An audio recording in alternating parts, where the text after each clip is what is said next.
सिद्धेभ्यः नमो अरिहन्ताणं नमो सिद्धाणं नमो आयर्याणं नमो वज्रायाणं नमो लोई सविसाहोणम्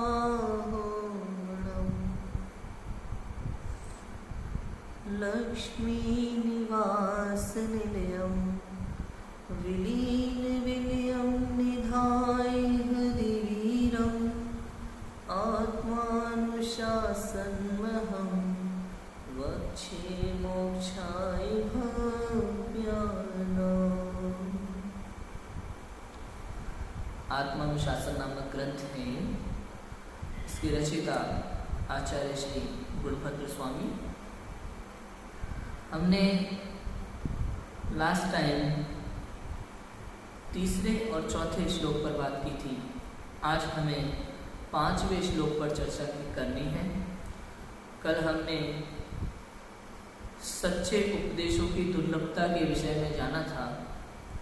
आज हम उपदेशदाता वक्ता के स्वरूप के विषय में जानेंगे कि जो हमें उपदेश दे रहा है, जो हमें जिनवाणी की बात बता रहा है, वह वास्तव में कैसा होना चाहिए, उसमें कैसे गुण होना चाहिए। देखो, जैसे कि मैंने कहा था, जैन धर्म परीक्षा प्रधानी है, कल मैंने बताया था। तो यहाँ तो हम बिना गुण के तो बात ही नहीं करते। जब हमसे पूछा जाता है ना कि भैया आपके जैन धर्म में पूज्य कौन है, तो हमारा एक शब्द में उत्तर होता है कि वीतरागता, कि जो वीतरागी है वही पूज्य है। पुरुषार्थ सिद्धि उपाय में लिखा है कि जितने जितने अंश में जीव वीतरागी होता है, उतने उतने अंश में वह पूज्य होता है। जितने जितने अंश में जीव के कषायों का अभाव होता है, उतने उतने अंश में वह वीतरागी होता है, और जितने जितने अंश में वह वीतरागी होता जाता है, उतने उतने अंश में वह पूज्य होता है। लिखा है पुरुषार्थ सिद्धि उपाय में। तो यहाँ उपदेशदाता वक्ता का स्वरूप, जैसे हम देवों की पूजा करते हैं वीतराग सर्वज्ञता देख करके, दिगंबर मुनिराजों की पूजा करते हैं 28 मूल गुणों का निर्विचार पालन, 3 कसाय चौकड़ी का अभाव देख करके, और उनके समता सौम्य मुद्रा देख करके, 22 परिचय सहना, जो भी गुण हैं जिनागम में जो हमने पढ़े हैं समझे हैं, उन सबको देख करके हम दिगंबर मुनि की पहचान करते हैं, उन्हें नमस्कार करते हैं। ऐसे ही ऐसे शास्त्र जिनमें अंत में वीतरागता को ही हितकर बताया है। संसार की कोई चीज हितकर नहीं बताई वीतरागता के अलावा। जिसमें अंत में भगवान बनने का उपदेश दिया है, वीतरागी होने का उपदेश दिया है, सिद्ध बनने का उपदेश दिया है, वही सच्चे शास्त्र हैं। ऐसे ही यहाँ उस सच्चे शास्त्र को कहने वाला उपदेशदाता वक्ता कैसा होना चाहिए, उसकी भी पहचान बता रहे, गुण बता रहे कि वह उपदेशदाता कैसा होना चाहिए। देखो लिखा है उत्थानिका, यदि ऐसा है तो उपदेशदाता कैसे गुणों से युक्त होना चाहिए। इस प्रश्न का उत्तर 2 छंदों में यहाँ दिया जाए। 2 छंद हैं, संस्कृत के 2 श्लोक, इन्हें हम पढ़ते हैं। इसमें जो पूछा गया है कि उपदेशदाता कैसे गुणों से युक्त होना चाहिए, उसका उत्तर आएगा। शार्दुल विक्रीडित छंद, पेज नंबर 5, श्लोक नंबर 5। प्राज्ञः प्राप्त समस्त शास्त्र हृदया प्रव्यक्त लोकस्थिति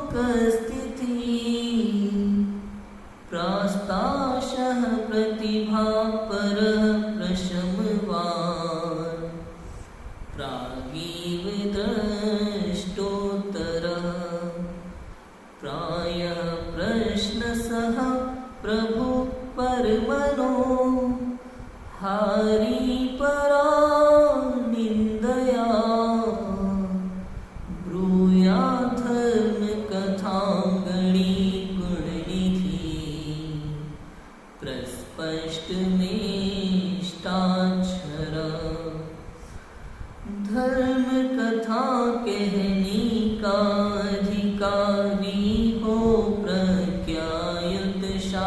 भाग्य हो प्रतिभा संपन्न छीड़ आशामय लोक स्थिति का वेखी प्रशम प्राग दृष्टा प्रश्नों का प्रश्न सहन करने वाला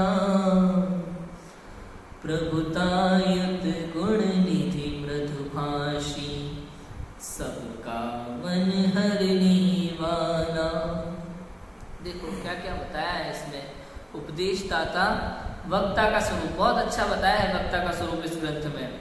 वैसे वक्ता का स्वरूप, श्रोता का स्वरूप मोक्ष मार्ग प्रकाशक में भी है, रत्नकण शावकाचार में भी है, अन्य ग्रंथों में भी है। ये यहाँ देखो 3 श्लोकों में वक्ता और श्रोता का स्वरूप बताया है। यहाँ प्रथम 2 श्लोक में, 5वें श्लोक में और 6वें श्लोक में वक्ता का स्वरूप बताया जा रहा है। बहुत ध्यान से सुनने पढ़ने योग्य है कि सबसे पहला गुण उसमें कौन सा होना चाहिए कि प्राज्ञः, वो बुद्धिमान होना चाहिए। धर्म कथा कहने का अधिकारी हो प्रज्ञायुत। प्रज्ञायुत मतलब बुद्धिमान होना चाहिए। प्रज्ञा मतलब प्रकृष्ट ज्ञान, विशेष ज्ञान। प्रज्ञा शब्द का अर्थ होता है बुद्धि। धर्म कथा कहने वाले सभा नायक गणी में निम्न गुण होना चाहिए। पहला, वह बुद्धिमान होना चाहिए, क्योंकि बुद्धिहीन में वक्तापना संभव नहीं है। अर्थात उसे ऐसा नहीं कि भैया पढ़ा है, लिखा हुआ है, पढ़ करके सुना दिया, ना अपनी बुद्धि का प्रयोग किया कुछ। क्योंकि ऐसा व्यक्ति अगर शास्त्र कहेगा तो अर्थ का अनर्थ कर देगा। बुद्धिमान मतलब जो आचार्यों की भाषा को समझ सके, शैली को समझ सके, उसमें किस शैली से, किस नए से, किस अपेक्षा से बात कही है, आचार्य क्या कहना चाहते हैं, उस भाव को समझ सके। सच कहें तो हमें हर तरह की पढ़ाई ऐसे ही करना चाहिए। पढ़ाई करने का सबसे बढ़िया तरीका यही है कि आप जब किताब पढ़ रहे हैं, चाहे लौकिक हो, धार्मिक हो, कोई सी भी किताब हो, जब आप किताब को पढ़ते हैं तो आपको उस समय उस किताब को लिखने वाले लेखक के भावों का अंदाजा लगा लेना चाहिए। तब जाकर के वो किताब पढ़ने में मजा आता है, समझ में आता है बहुत अच्छे से। इसको एक तरीके से अगर समझाया जाए तो जैसे कोई सबसे अच्छी एक्टिंग कब कर सकता है, कोई भी कलाकार, आर्टिस्ट सबसे अच्छी एक्टिंग कब कर सकता है कि जब वो अपने कैरेक्टर में पूरी तरह घुस जाए। जो कैरेक्टर उसे दिया गया है, जो पात्र उसे दिया गया है, वो उस पात्र में पूरी तरह अपने आप को समा लेता है, तब वह एक्टिंग अच्छी कर पाता है। अगर हमें पढ़ाई अच्छी करनी है तो हमें उस लेखक की दृष्टि से उसको किताब को पढ़ना पड़ेगा। हमेशा कभी भी जो किताब लिखी गई है, आप उस किताब के लेखक से उस विषय को सुनो, तब हमें पता चलेगा कि उसमें कितने भाव हैं। हम लोग अंदाजा नहीं लगा पाते, लेकिन जब हम आचार्यों के ग्रंथों को पढ़े तो उस समय अंदाजा लगाना चाहिए हमें कि आचार्यों ने क्या लिखा होगा, जंगल में बैठ करके कैसे लिखा होगा। समय सार आदि इतने बड़े बड़े ग्रंथ ताड़ पत्रों पर, उन ताड़ पत्रों पर कांटों से लिखना, पैरों में खून निकल जाता है, पीठ अकड़ जाती है, गर्दन टेढ़ी हो जाती है। पूज्यपाद स्वामी की तो आंखों की जूती चली गई थी। इतनी इतनी मतलब शरीर की पीड़ाएं उनको होती है, किंतु उनका उस पर लक्ष्य नहीं जाता। वे तो या तो शुद्ध ध्यान में लीन रहते हैं, निर्विकल्प अवस्था में रहते हैं, या सविकल्प अवस्था में आते हैं तो शास्त्र का कार्य करते हैं शुभ भाव के अंतर्गत। एक ही लक्ष्य होता है कि सभी जीव निर्वाण के पथ पर अग्रसर हो, स्वपर का कल्याण। तो धर्म कथा कहने वाले सबसे पहले तो बुद्धिमान होना चाहिए, जो आचार्यों की भाषा को समझ सके, तीर्थंकरों की वाणी को वैसा का वैसा सरल भाषा में प्रस्तुत कर सके, उदाहरण अलग अलग उदाहरणों से प्रस्तुत कर सके। और भी बहुत सारी बातें जो इसमें अलग अलग पॉइंट आएंगे। देखो क्या लिखा है, दूसरा पॉइंट, वह समस्त शास्त्रों के रहस्य का जानकार होना चाहिए, क्योंकि शास्त्रों के सांगोपांग ज्ञान बिना यथार्थ अर्थ भाषित नहीं होता। समस्त शास्त्रों के रहस्य का जानकार होना चाहिए। अर्थात ऐसा नहीं कि सिर्फ एक किताब लेकर के पढ़ करके आया और वो प्रवचन करने बैठा हुआ है तो कुछ का कुछ कह देगा, नहीं समझा पाएगा वो।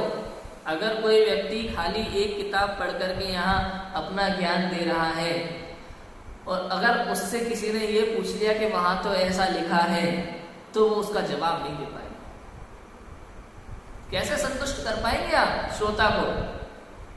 वक्ता ऐसा होना चाहिए जो बहुत से शास्त्रों का बहुत बारीकी से जिसने अध्ययन किया हो, बहुत से शास्त्रों का बहुत बारीकी से जिसने अध्ययन किया हो, शास्त्रों का अध्ययन ही नहीं उसके रहस्य का जानकार होना चाहिए, है ना। बारीकी से अध्ययन, रहस्यों का जानकार होना चाहिए वक्ता को। ऐसा नहीं कि आपने एक, जैसे हम लोग किताबें पढ़ते हैं ना लौकिक परीक्षा की तैयारी के लिए, तो हम पढ़ते रट्टा मार करके चले जाते हैं। अब उसने क्या किया, क्यों किया, कैसे किया, उससे कोई मतलब नहीं होता।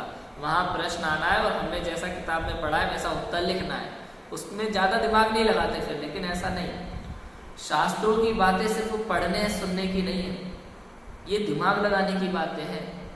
एक एक बात पर गहरा चिंतन होना चाहिए। इस बात से फर्क नहीं पड़ता कि आपने कितना स्वाध्याय किया है, इस बात से फर्क नहीं पड़ता कि आप कितने घंटे प्रवचन सुनते हैं, इस बात से फर्क नहीं पड़ता कि आपने कितने शास्त्र पढ़े हैं।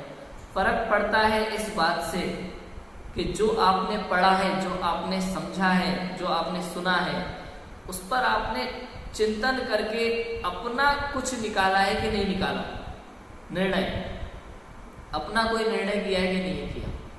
सबसे बड़ी बात, आप ग्रंथ का एक पैराग्राफ पढ़ो, एक पैराग्राफ उस पर चिंतन करने बैठो। एक पैराग्राफ पे 1 घंटा 2 घंटा 3 घंटा चिंतन हो सकता है। और 1 घंटा 2 घंटा क्यों, जितना चाहो चिंतन हो सकता है। जीवन निकल जाए सिर्फ वीतराग विज्ञानता के चिंतन में, 2 शब्दों के चिंतन में जीवन निकल जाए। भेद विज्ञान इस एक शब्द के चिंतन में जीवन निकल जाएगा। चिंतन आवश्यक है, स्वाध्याय से भी अधिक चिंतन। और एक बार जब ये जीव चिंतन करता है ना, चिंतन करता जाता है, तो कब अनुभव हो जाता है कह नहीं सकते। चिंतन करते करते अनुभव होता है।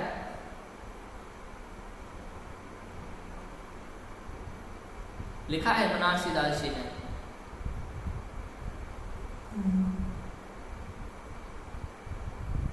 वस्तु स्वरूप विचारती मन पावे विश्राम, रस स्वादत सुख उपजी अनुभव या को नाम। जब ये जीव वस्तु स्वरूप का विचार करता है, विचार करते जब मन विश्राम पा जाता है, चिंतन के बाद जब मन विश्राम पा जाता है, तब विश्राम पाते ही रस स्वादत सुख उपजे, वो अनुभव का रस आता है। एक समय चिंतन करते एक समय ऐसा आ जाता है कि जब स्वानुभव का रस अंतर में अतीन्द्रिय आनंद आने लगता है, उसका नाम है अनुभव। मतलब चिंतन करते अनुभव हो जाता है। सबसे इंपॉर्टेंट है, आप जितना पढ़ते हैं उसका गहराई से चिंतन करो। रहस्य शास्त्रों के रहस्य का जानकार होना चाहिए, क्योंकि शास्त्रों के सांगोपांग ज्ञान बिना यथार्थ अर्थ भाषित नहीं होता। कई बार लोग ऐसा करते हैं कि बहुत सारे लोगों को जो शास्त्रों को पढ़ने की स्वाध्याय की प्रतिज्ञा ले लेते हैं, तो 15 मिनट स्वाध्याय कर लिया, आधा घंटा स्वाध्याय कर लिया, तो कुछ भी कहीं से भी ग्रंथ खोलेंगे और पढ़ना शुरू कर देंगे और छोड़ देंगे। उन्हें लगता है हम स्वाध्याय हो गए। ऐसा नहीं है। स्वाध्याय कोई नियम का नाम नहीं है कि नियम के हिसाब से पढ़ो। स्टार्टिंग से शुरू करो और एंड तक पढ़ो। रचयिता कौन है, ग्रंथ का नाम क्या है, कब लिखा गया, किसने लिखा, उसके बाद फिर स्टार्टिंग से पढ़ना शुरू करो, एक एक चीज पे चिंतन। ऐसा नहीं कि लिखा है तो पढ़ लिया और हो गया काम, नहीं। यहाँ जो बात लिखी है उसका मेरे जीवन में क्या महत्व है, मेरे लिए कितना काम आ सकती है, मुझे क्या करना चाहिए क्या नहीं करना चाहिए। इस लाइन को पढ़ने के बाद आज से मेरे जीवन में इस एक छंद के बाद क्या परिवर्तन आने वाला है, इन सब बातों पर विचार करना चाहिए। समस्त रहस्यों का जानकार सांगोपांग ज्ञान बिना यथार्थ अर्थ भाषित नहीं होता। जब तक वो पूरी तरह से सांगोपांग, एक एक चीज, एक एक शब्द, एक एक लाइन अच्छी तरह से उसका ज्ञान नहीं होगा। भैया एक एक शब्द के कई अर्थ होते हैं, उसका भी ज्ञान होना चाहिए। यहाँ जो शब्द लिखा है इसका आचार्य ने यहाँ क्या अर्थ लिया है, नहीं समझ में आता है तो आगे पीछे देखो, अन्य ग्रंथों से मिलान करो, गुरुओं से पूछो, तब जाकर के एक शास्त्रों का अर्थ समझ में आता है। ऐसे नहीं पढ़ा और मान लिया, बिना परीक्षा के, बिना सोचे समझे किसी भी बात को मान लेना अहितकर हो सकता है, वो फिर हितकारी नहीं होगा। कई बार परीक्षा करनी पड़ती है। तीसरा देखो, वह लोक व्यवहार का ज्ञाता होना चाहिए, क्योंकि लोक रीति के ज्ञान बिना वह लोक विरुद्ध वर्तन करेगा। देखो कितना बढ़िया पॉइंट लिखा है कि उसे लोक व्यवहार का ज्ञाता होना चाहिए। अगर लोक रीति का ज्ञान नहीं होगा ना तो वो लोक के विरुद्ध वर्तन करने रहेगा, संसार के विरुद्ध चला जाएगा, लोक में अपनी हंसी उड़वाएगा, जगत में हंसी का पात्र बन जाता है ऐसा व्यक्ति जो लोक के विरुद्ध चलता है। यहाँ इसका अर्थ ये नहीं है कि लोक व्यवहार में हम कुछ ऐसे कार्यों को भी बढ़ावा दे दे जो पाप रूप हो, मिथ्यात्व का बढ़ावा करते हो, ऐसे कार्यों को बढ़ावा नहीं देना लोक व्यवहार के कारण। लोक व्यवहार का अर्थ है परिवार को सम्मान देना, बड़ों को सम्मान देना, गृहस्थी के कार्य करना, जो आवश्यक लगते हैं वो, जिनके बिना हम रह नहीं सकते वो। लोक व्यवहार का अर्थ क्या है? लोक व्यवहार का अर्थ ये नहीं है कि मिथ्या मान्यताओं को बढ़ावा देना, अपनी मौज मस्ती के लिए किसी भी निंदे कार्य को करने लगना कि अरे लोक व्यवहार में तो चलता है, कि अपनी मित्रता को निभाने के लिए कुछ भी करने लगना। कहते हैं ना आज के समय में लोग कि भैया अगर 4 लोगों में उठना बैठना है तो करना पड़ता है। नहीं, ये गलत है, ये लोक व्यवहार नहीं है, ये लोक व्यवहार नहीं कहलाएगा कि 4 लोगों में उठना बैठना है तो करना पड़ता है, ये लोक व्यवहार नहीं है। लोक व्यवहार है न्याय और नीति पूर्वक गृहस्थ जीवन के जो कार्य हैं वो करना। कैसे? न्याय और नीति पूर्वक। अगर आप अन्याय और अनीति शब्द उसमें जोड़ देते हैं और कहते हैं कि लोक व्यवहार में इतना चलता है, तो ये आपकी भूल है, ये भूल है, ये पाप है।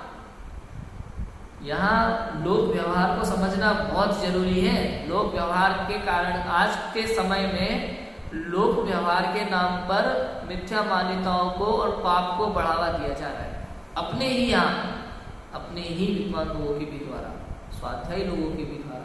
क्योंकि जो कार्य हम नहीं कर पाते ना स्वयं, जो कार्य हमसे नहीं होता है त्याग वाला, जो संयम हम नहीं रख पाते हैं स्वयं पर, उसको हम इतना तो चलता है या लोक व्यवहार के नाम पे बढ़ावा देते। ये बहुत बड़ी भूल है हमारी, बहुत बड़ी भूल है। जैसे पर्व, आप पर्व ले लो, आज जैसे दशहरा है तो आज दशहरे में भी कई शहर लोग लोक व्यवहार के नाम पर पता नहीं क्या क्या कर रहे हैं। हमने भी कभी किया था जब हम 5वीं 6वीं क्लास में थे, धर्म को नहीं समझते थे, तब चंदा इकट्ठा करके मोहल्ले वाले सब मिल करके पटाखे जलाना, ये सब करना बहुत लोक निंदे, समझो अत्यंत क्रूर और पापपूर्ण कार्य करते हैं। अन्य कुदेव कुशास्त्र कुगुरु को मानना, किस कारण से? कि भैया समाज में उठना बैठना है तो करना पड़ता है।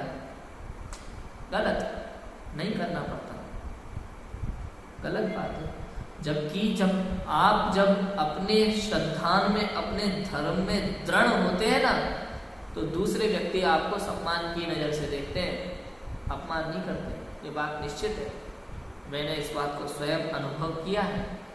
मैं कभी अपने मित्रों के साथ में हो या किसी के भी साथ में हो, वो अगर किसी भी कुदेव कुशास्त्र को नमस्कार करेंगे, मैं नहीं करूँगा। कुदेव कुशास्त्र को गुरु के आगे नहीं झुकना तो नहीं झुकना, हमारा पक्का निर्णय होना चाहिए। जितना जितना हम अपने अंदर में पक्का श्रद्धान करेंगे, उतना उतना आगे बढ़ते जाएंगे। जहाँ हमने ये सोच लिया कि इतना तो चलता है, वहाँ हम सब कुछ चलाते जाएंगे। लोक व्यवहार सबसे बुरी बात है। कई लोग मुझे तो कहते भी हैं कि तुम लोक व्यवहार अभी समझते नहीं हो, लोक व्यवहार समझना पड़ेगा। मुझे ऐसा लगता है ये तो ऐसी बात हो गई जैसे जल में रहने वाली मछली को बोलना कि तुम्हें तैरना नहीं आता, तैरना सीखना पड़ेगा। समझ रहे हो?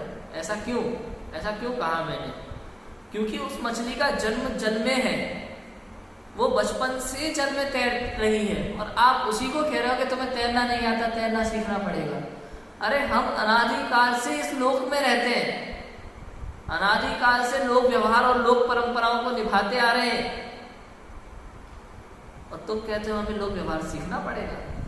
नहीं, अभी समय है लोक व्यवहार से छूट करके मोक्ष मार्ग में लगने का। लोक व्यवहार सीखने का समय नहीं है। लोक व्यवहार तो हम सीखे हुए, बचपन से सीखते आ रहे हैं। वास्तव में मिथ्या मान्यता का नाम लोक व्यवहार नहीं है। इस विषय को मुझे इतना इसलिए खोलना पड़ रहा है क्योंकि आवश्यक है। आज के समय में मिथ्या मान्यता और लोक व्यवहार को मिला दिया गया है। कई ऐसी मान्यताएं हैं। मैंने अपने ही इस YouTube चैनल पर एक रक्षाबंधन पर्व पर भी लेक्चर डाला हुआ है, करीब 22 मिनट का। उसमें भी मैंने बहुत सारी ऐसी बातें बताई हैं जो रक्षाबंधन के पर्व के संबंध में हमारे यहाँ गलत होती है। वास्तव में वो एक वैराग्य का पर्व है। 700 मुनिराजों पर घोर उपसर्ग हुआ था।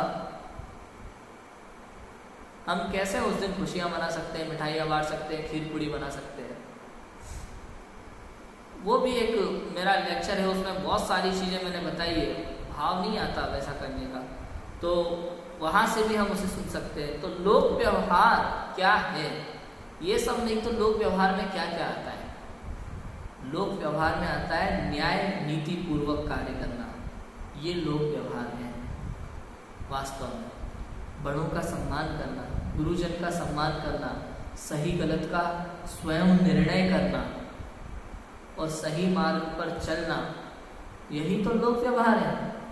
तो मोक्ष मार्ग क्या है? मोक्ष मार्ग क्या है कि भैया वीतरागता के पथ पर चलना, वही मोक्ष मार्ग है। मोक्ष मार्ग तो शुद्ध भाव से शुरू होता है। जहाँ तक आत्मानुभव नहीं है वहाँ तक मोक्ष मार्ग का प्रारंभ ही नहीं है। और जब लोक व्यवहार में तो बड़ों का सम्मान, देवशास्त्र गुरु की पूज्यता, न्याय नीति पूर्वक गृहस्थ के जीवन के जितने कार्य होते हैं वो सब, ये लोक व्यवहार, यही लोक व्यवहार है। वो लोक व्यवहार नहीं है कि मित्रता के साथ में चलो मित्रता का संबंध निभाना है तो साथ में बैठ के सिगरेट भी पी रहे हैं और शराब भी पी रहे हैं। ये लोक व्यवहार नहीं है कि भैया दोस्ती निभाने के लिए करना पड़ता है। इसे दोस्ती निभाना नहीं कहते। अगर आपको दोस्ती निभाना है तो अच्छे कार्य में निभाइए, आवश्यकता पड़ने पर उसका अच्छे कार्य में साथ दीजिए। अगर बुरे कार्य में भी साथ देना पड़े तो वो गलत है। महाभारत में अगर हिंदू धर्म के अनुसार देखें तो ना तो दुर्योधन को गलत माना और ना ही शकुनी, मामा शकुनी को गलत माना। हिंदू परंपरा में दुर्योधन और मामा शकुनी, उन्हीं दोनों की वजह से इतना बड़ा युद्ध हुआ था। वो अपने अहंकार में वश थे। दुर्योधन अपने अहंकार के वशीभूत था और मामा शकुनी को अपनी बहन को न्याय दिलाना था उसके अनुसार। लेकिन फिर भी उन्हें गलत नहीं माना। गलत माना किसको? पितामह भीष्म, गुरु द्रोणाचार्य और महारथी कर्ण, क्योंकि इन तीनों ने उनका साथ दिया। जहाँ जहाँ अन्याय रहा वहाँ वहाँ ये मौन रहे। बोलते तो अन्याय नहीं होता, और अगर गलत का साथ नहीं देते तो इतना महाभयंकर युद्ध नहीं होता। हमारी ऐसी बहुत सी गलतियां जीवन में होती है। समय के साथ मौन रहना और समय पड़ने पर बोलना भी आवश्यक होता है। तो इसी तरह से इसीलिए कहा कि वो बुद्धिमान होना चाहिए, समस्त शास्त्रों का ज्ञाता होना चाहिए और लोक व्यवहार का ज्ञाता होना चाहिए, क्योंकि लोक रीति के ज्ञान बिना वह लोक विरुद्ध वर्तन करेगा। लोक व्यवहार का ज्ञाता, इसका अर्थ ये भी नहीं है कि चली आ रही पुरानी कुप्रथाओं को बढ़ावा देना, यह भी गलत है। कुप्रथाओं का अंत करना अत्यंत अनिवार्य है। समय के साथ कई ऐसे व्यक्ति आते हैं जो अपने अनुसार, जो उन्हें अनुकूल लगती हैं, परंपराएं शुरू कर देते हैं और उनकी बात को मानने वाले जो लोग होते हैं वो उन परंपराओं को बढ़ाते जाते हैं। तो इस तरह से कुछ कुप्रथाएं चल जाती हैं जिन्हें हम बढ़ावा देने लगते हैं, वो भी वास्तव में गलत है, उनसे भी बचना चाहिए। इसलिए कहा लोक व्यवहार का ज्ञाता। लोक व्यवहार का ज्ञाता तो यहाँ निर्णय कैसे करेंगे कि क्या करना चाहिए क्या नहीं करना चाहिए? अपने विवेक से निर्णय करो। जहां जैसी परिस्थिति सामने आए, आपको लगता है इस परिस्थिति में क्या मिथ्या मान्यता आ रही है कि नहीं आ रही, क्या इस परिस्थिति से कोई लाभ है या नहीं, सबसे बड़ी बात ये।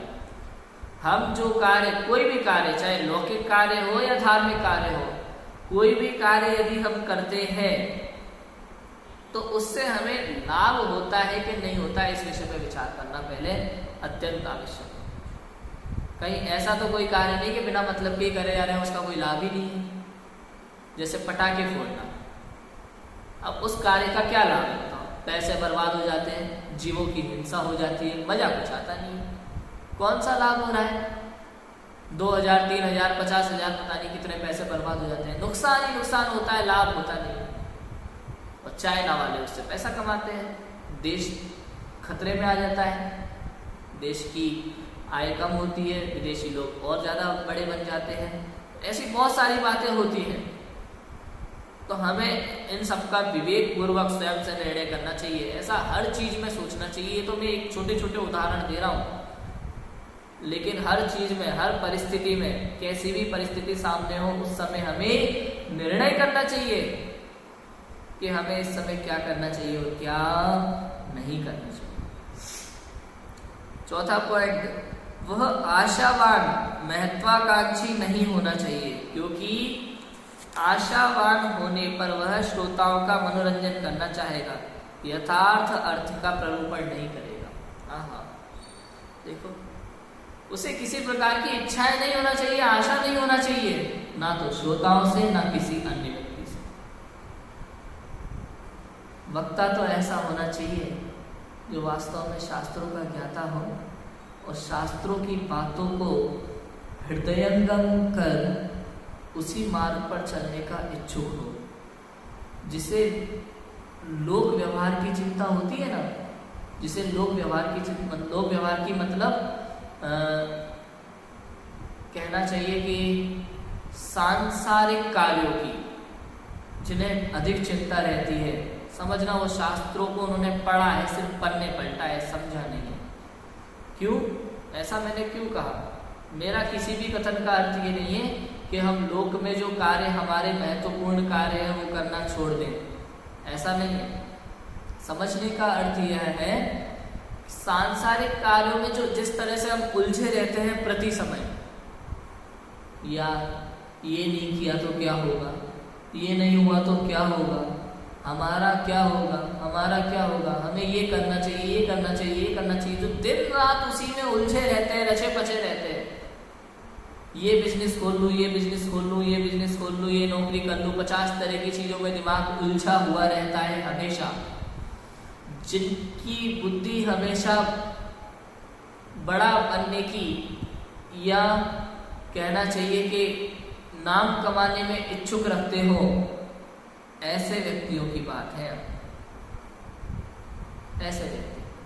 ऐसे व्यक्ति शास्त्र पढ़ने के योग्य, वक्ता होने योग्य नहीं होते, क्योंकि ये आशावान है, वो आशावान है, उनकी इच्छाएं बहुत है, इच्छाएं कम नहीं है, बहुत है, बढ़ती जा रही है। वो चाहते हैं कि मैं समाज में प्रतिष्ठित व्यक्ति बनूं, वो चाहते हैं कि लोग मुझे देख करके सम्मानित करें हमेशा।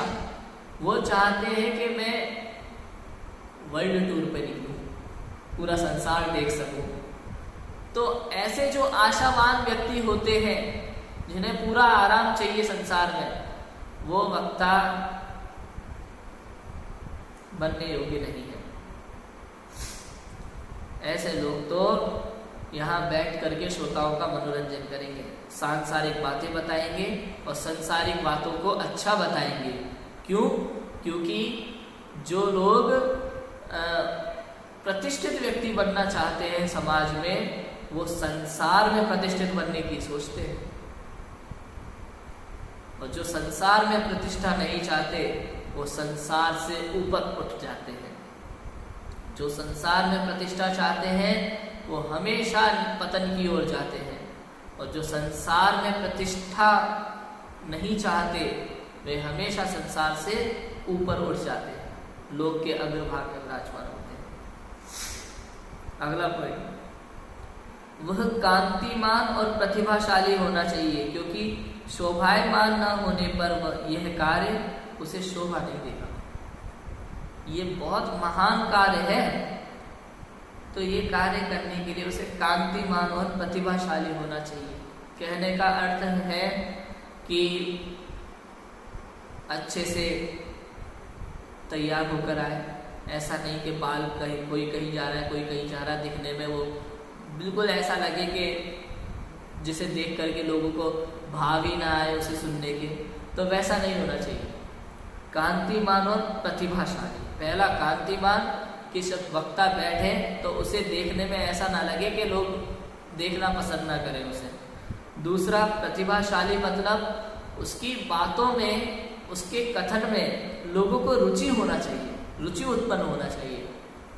तो अब कोई कहे कि भैया फिर तो हम ऐसी बातें भी बोल सकते हैं जिसमें कोई व्यक्ति को रुचि हो तो उसी के हिसाब से बोल दे, कि नहीं, सच कहे ना तो तीर्थंकर की वाणी का अतिशय ऐसा होता है कि जिसके कानों में एक बार पड़ जाए, एक बार कानों में पड़ जाए तो उसकी बार बार उस वाणी को सुनने की इच्छा होती है। रुचि पूर्वक एक बार कोई व्यक्ति तीर्थंकर की वाणी को सुन ले ध्यान से, उसके बार बार वो वाणी सुनने की इच्छा करता है। तो आपको किसी और की रुचि का ध्यान नहीं रखना है, आपको शुद्ध मन से शास्त्र सुनाना है, लोगों को समझाना है, श्रोताओं को सुनाना है, समझाना है। उसके बाद वो आपकी भाषा शैली कुछ इस तरह की होगी, आपकी प्रतिभा शब्दों में कुछ इस तरह झलकेगी कि वो उसकी रुचि अपने आप आपकी तरफ हो जाएगी, आपकी बातों की तरफ हो जाएगी। क्योंकि शोभायमान ना होने पर ये महान कार्य उसे शोभा नहीं देगा, और अगर ऐसा नहीं होगा ना तो ये महान कार्य तुझे शोभा नहीं देगा। आगे, वह उपशम परिणाम वाला होना चाहिए, क्योंकि तीव्र कषाय व्यक्ति सबके लिए अनिष्टकारी और निंदा का स्थान होगा। वह एकदम शांत परिणामी होना चाहिए, उपशम परिणाम वाला, शांत परिणामी होना चाहिए। क्योंकि तीव्र कषाय व्यक्ति होगा ना, वो सबके लिए अनिष्टकारी होगा और निंदा का पात्र बनेगा। अर्थात जैसे कोई वक्ता है, लोगों के प्रति क्रोध के भाव रखता है, जोर जोर से चिल्ला करके बात करता है, किसी को भी सभा में उठाकर डांट देता है, किसी को भी भगा देता है, ऐसा वक्ता भी शोभनीय नहीं, बिल्कुल शोभनीय नहीं। वक्ता तो शांत परिणाम वाला होना चाहिए, जिसे देखकर श्रोता को उसके जैसा बनने का भाव जागृत हो। ऐसा ना कि वक्ता स्वयं क्रोध करने लगे और लोग उससे डरने लगे, सभा में जाने से ही डरने लगे, प्रवचन सुनने से ही भागने लगे, ये गलत है। वक्ता शांत परिणाम वाला होना चाहिए, तीव्र कषाय नहीं होना चाहिए सबके लिए, क्योंकि अगर तीव्र कषाय होगा तो सबके लिए अनिष्टकारी और निंदा का स्थान होगा, निश्चित रूप से होगा। आप देख सकते हैं लोक में, अगर कोई बड़ा व्यक्ति, जैसे कोई वक्ता है, शास्त्र सुनाता है, प्रवचन करता है, ऐसा व्यक्ति यदि बात बात पर क्रोध करने लगे किसी से अनिष्ट शब्दों में बात करने लगे, बीच सभा में किसी को खड़ा करके उसे बेइज्जत करने लगे, उससे ऊंची आवाज में बात करने लगे, तो उस व्यक्ति के संबंध में लोग तरह तरह की बातें करेंगे। वो निंदा का पात्र बनने लगता है, लोग उसका मजाक बनाते हैं, लोग उसको निम्न दृष्टि से देखने लगते हैं अंदर ही अंदर, और उसके स्वाध्याय से भागने लगते हैं, जाते नहीं, मन नहीं करता जाने का, बैठने का। तो इसलिए वह भी गलत है। वक्ता शांत परिणामी होना चाहिए। वह श्रोताओं द्वारा प्रश्न करने के पहले ही उत्तर का जानकार होना चाहिए, क्योंकि स्वयं ही प्रश्नोत्तर करके समाधान करने से श्रोताओं को उपदेश में दृढ़ता होगी। क्या होता है, जब श्रोता सुनते हैं ना, तो कई बार स्वयं प्रश्न नहीं करते, उन्हें थोड़ा सा संकोच होता है स्वयं प्रश्न करने में। तो वक्ता ऐसा होना चाहिए जो श्रोताओं के चेहरे को पढ़ सके और समझ सके कि किसको कौन सी बात समझ में आ रही है और कौन सी बात समझ में नहीं आ रही है, और सभी श्रोताओं पर उसका ध्यान हो पूरी तरह से। और अगर उसे ऐसा लगे कि कोई श्रोता इस बात को नहीं समझ पा रहा है, वो बिल्कुल इस दृष्टि से देख रहा है जैसे उसे पूछना चाहता है, तो वहाँ स्वयं ही उस बात को प्रश्न उठा करके समझाए, या फिर उसका और उदाहरणों के साथ में खुलासा करें इस तरीके से, या फिर स्वयं पूछे लोगों से कि ये बात समझ में आ रही है कि नहीं आ रही है, इस तरह से। तो ऐसा वक्ता होना चाहिए, स्वयं प्रश्न करे और स्वयं ही उत्तर दे। दूसरा, श्रोताओं के प्रश्न करने के पहले ही उत्तर का जानकार होना चाहिए। अर्थात जैसे कोई श्रोता अगर कोई प्रश्न करने वाला है तो उसका उत्तर स्वयं को पता होना चाहिए पहले से। ऐसा ना हो कि कभी किसी श्रोता ने सभा के बीच में प्रश्न पूछ लिया और हमें उत्तर ही ना आता हो, ऐसा भी नहीं होना चाहिए। वह वक्ता होता है। किंतु यहाँ एक बात और, कहीं ऐसा ना हो, क्योंकि देखो जरूरी नहीं कि हम सर्वज्ञ हो, हर बात पता हो, ये भी जरूरी नहीं। तो हो सकता है कोई श्रोता, यहाँ तत्व की बात नहीं, जैसे अप्रयोजनभूत बहुत सी ऐसी चीजें हैं जिसका जानकार हर कोई नहीं होता, जो सिर्फ सर्वज्ञ परमात्मा जानते हैं। किंतु ऐसा कोई अप्रयोजनभूत प्रश्न कोई पूछ ले श्रोता, उसका आंसर हमें सही सही पता ना हो, तो ऐसा नहीं कि नहीं पता तो कुछ भी बता दिया। उस समय साफ सीधे सरल शब्दों में हम कह सकते हैं कि इसको आगम से समझना पड़ेगा, देखना पड़ेगा, अभी इसका उत्तर ज्ञात नहीं है, तो ऐसा कह सकते हैं।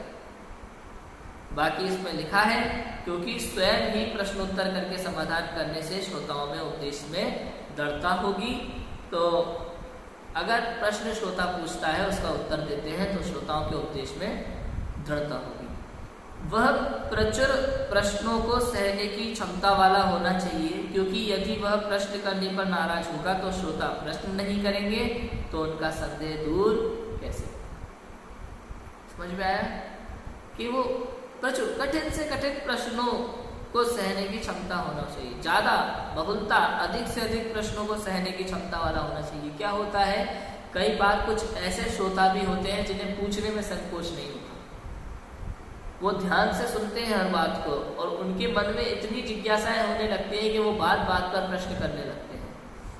तो वक्ता ऐसा होना चाहिए कि उसके बार बार प्रश्न करने पर भी नाराज ना हो, गुस्सा ना करे, क्रोध ना करे, बल्कि शांत परिणाम से उसके हर प्रश्न का उत्तर दे। या फिर कभी वक्ता को ऐसा लगे कि कोई नया व्यक्ति आकर के बैठा हुआ है, वो बात बात पे प्रश्न कर रहा है और उसकी वजह से पूरी सभा में डिस्टर्ब हो रहा है, एक व्यक्ति को समझाने के कारण, एक व्यक्ति के अधिक प्रश्न के कारण से पूरी सभा को डिस्टर्ब हो रहा है, तो फिर उस व्यक्ति को शांत परिणाम से बोल करके अधिक अलग से समय देना चाहिए, ताकि सभा का समय भी खराब ना हो और उस व्यक्ति को भी अपने सभी प्रश्नों का उत्तर मिल सके। तो ये भी तरीका निकालना चाहिए, है ना। और वह प्रभुता सहित होना चाहिए, क्योंकि श्रोता उसे अपने से ऊंचा जानेंगे तभी उसका कहना मानेंगे। सबसे बड़ी बात है आज के समय में कि वो कोई भी वक्ता ऐसा हो जो प्रभुता से सहित हो, पढ़ा लिखा, समझदार और कहना चाहिए कि संपत्ति आदि से युक्त, ताकि कोई व्यक्ति को ऐसा ना लगे अरे ये तो ऐसे ही है, बोलते रहते हैं। नहीं, आप एक सफल व्यक्ति होना चाहिए, पढ़े लिखे, समझदार और जिनके पास धन धान्य आदि भी आवश्यकता के अनुसार हो, ऐसा प्रभुता सहित होना चाहिए, क्योंकि तभी श्रोता उसे अपने से ऊंचा जानेंगे, गुणों में ऊंचे, तो गुण ऊंचा जानेंगे तभी उसका कहना मानेंगे। वह दूसरों का मन हरने वाला, उन्हें अच्छा लगने वाला होना चाहिए, क्योंकि जो असुहावना लगे उसकी शिक्षा श्रोता कैसा माने। दूसरों के मन हरने वाला, अपनी बातों से, अपने गुणों से, अपने स्वभाव से जो दूसरों के मन को हर ले और जो सबको अच्छा लगे, प्रिय लगे, ऐसा वक्ता होना चाहिए, क्योंकि उसी की बातें सब सुनना चाहते हैं। जो इधर उधर के काम में उलझा रहता है, दुनिया भर की फालतू की बातें करता है, ऐसा व्यक्ति जो लोगों को पसंद नहीं आता, उसकी बातें कोई सुनना नहीं चाहता। अगला, वह गुणों का निधान होना चाहिए, क्योंकि गुणों के बिना नायकपना शोभा नहीं देता। नियम संयमों से सहित गुणों का निधान, मृदुभाषी ऐसा वक्ता होना चाहिए, क्योंकि गुणों के बिना नायकपना शोभा नहीं देता। वह स्पष्ट और मिष्ट वचन कहने वाला होना चाहिए, क्योंकि स्पष्ट वचन कहे बिना लोग समझेंगे नहीं और मिष्ट वचन कहे बिना श्रोताओं को सुनने की रुचि। ऐसा ना हो जिसकी भाषा स्पष्ट ना हो, कि भैया बोल रहा है, लोगों को कुछ समझ में आ रहा है, कुछ समझ में नहीं आ रहा है। ऐसा भी नहीं होना चाहिए कि बहुत तेज स्पीड में बोल रहा है या बहुत स्लो बोल रहा है तो भी लोगों को ऐसा लगता है कि नींद आने लगती हो। तो ऐसा नहीं होना चाहिए। एक तो स्पष्ट भाषा शैली के साथ और मिष्ट वचन कहने वाला होना चाहिए, मीठे वचन कहने वाला, जो लोगों को प्रिय लगे। ऐसा ना हो कि सामने कोई व्यक्ति बैठा है, यदि वो कोई ऐसा कार्य करता है जो गलत है और हम उसे लक्ष्य बना करके पूरा प्रवचन कर रहे हैं, तो वो भी गलत बात होती है। ऐसा भी नहीं करना चाहिए। ऐसे वचन बोलो जो सभी को अच्छे लगते हैं, सभा में जितने श्रोता है सभी को सुनने में अच्छे लगे और सभी को उससे कुछ ना कुछ सीखने को मिले। ऐसे मिष्ट वचन कहना चाहिए, तभी श्रोताओं को उसको सुनने में रुचि होगी। इस तरह से वक्ता के कुछ गुण अभी हमने पढ़े। अब अगला 6वां श्लोक है जिसमें कुछ गुण और आएंगे, तो वही शास्त्र कहने का अधिकारी होगा। आज हमने थोड़ा सा एक श्लोक में, 5वें श्लोक में वक्ता के गुणों को समझा। थोड़ा सा और है जो 6वें श्लोक में आएगा कल, हरिणी छंद है, इसको हम कल लेंगे। अभी की बात को विराम देते हैं।